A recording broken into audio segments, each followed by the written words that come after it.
بسم اللہ الرحمن الرحیم۔ اللہم صلی علی سیدنا و مولانا محمد وبارک وسلم۔ سامعین محترم، آج میں آپ کے سامنے قصہ ذوالقرنین پیش کرنے جا رہا ہوں۔ ذوالقرنین وہی بادشاہ ہیں جن سے یہودی علماء نے قریش کے لوگوں کے ذریعے رسول اللہ صلی اللہ علیہ وآلہ وسلم کی نبوت کا امتحان لینے کے لیے سوال کیا تھا، اور اللہ تعالیٰ نے وحی کے ذریعے حضور نبی کریم صلی اللہ علیہ وآلہ وسلم کو آگاہی فرمائی تھی۔ چنانچہ سورہ کہف کی آیات 83 سے 98 تک میں اللہ تعالیٰ نے ذوالقرنین کا واقعہ بیان فرمایا۔ ذوالقرنین نے اللہ تعالیٰ کی ہدایت کے مطابق اپنی لشکر کشی کا آغاز مغربی علاقوں سے کیا۔ وہ مختلف ممالک فتح کرتا ہوا بحیرہ روم کے ساحل تک جا پہنچا۔ ساحل پر انہیں سورج غروب ہوتا ہوا نظر آیا تو وہ اس جگہ کو مغرب الشمس یعنی سورج کے غروب ہونے والی جگہ سمجھے، جس کا ذکر اللہ تعالیٰ نے سورہ کہف کی آیت نمبر 86 میں فرمایا ہے۔ وہ سورج ڈوبنے کی جگہ پہنچ گیا اور اسے دلدل کے چشمے میں ڈوبتا ہوا پایا۔ اس چشمے کے پاس اسے ایک قوم ملی۔ ہم نے کہا، اے ذوالقرنین، تم چاہو تو انہیں سزا دو اور چاہو تو ان میں حسن سلوک کا معاملہ کرو۔ ذوالقرنین فاتح کی حیثیت سے اس مغربی علاقے میں داخل ہوا تھا اور مفتوح قوم اس کے بس میں تھی۔ یہاں اللہ تعالیٰ کو اپنے نیک بندے کا امتحان لینا تھا۔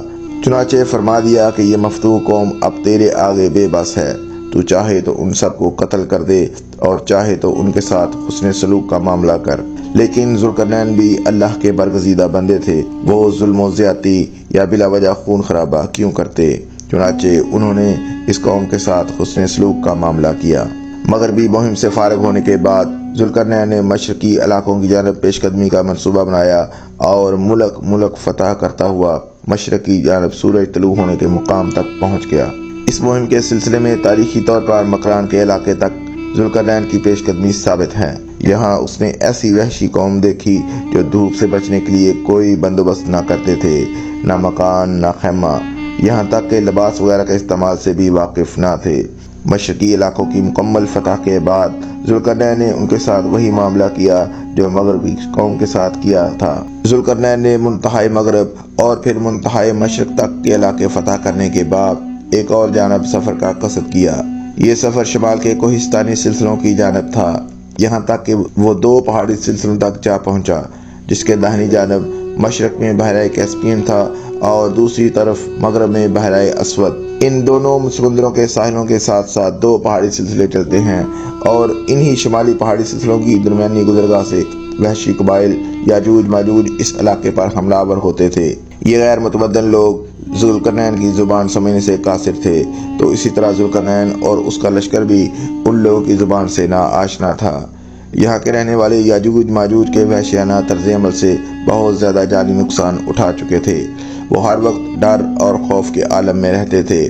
چنانچہ ان لوگوں نے ذوالقرنین اور اس کے لشکر کو نجات دہندہ جان کر کسی نہ کسی طرح اپنا مدعا بیان کیا اور یاجوج ماجوج کے ظلم و ستم سے نجات دلانے کی فریاد کی۔ نسل انسانی میں یاجوج ماجوج 2 وحشی قومیں ہیں، ان کی تعداد دوسری انسانی نسلوں کے مقابلے میں زیادہ ہوگی اور انہی سے جہنم زیادہ بھری جائے گی۔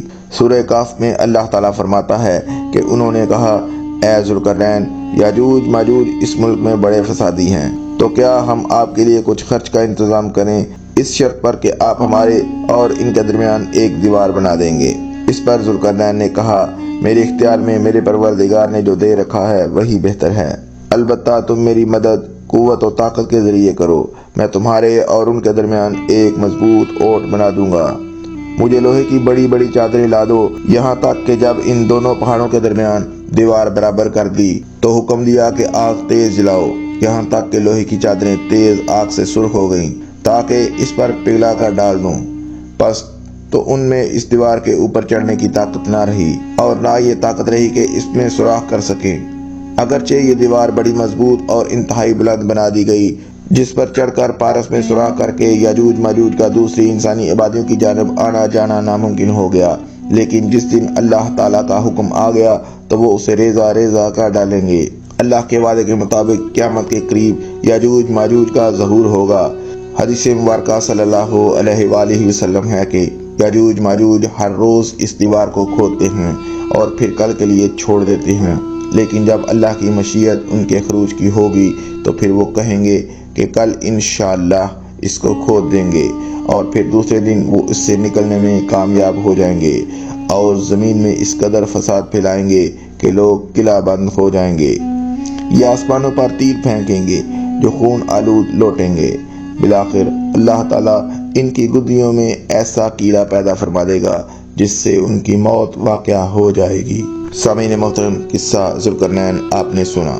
کل ایک نئے قصے کے ساتھ پھر حاضر ہوں گا، تب تک کے لیے اللہ نگہبان۔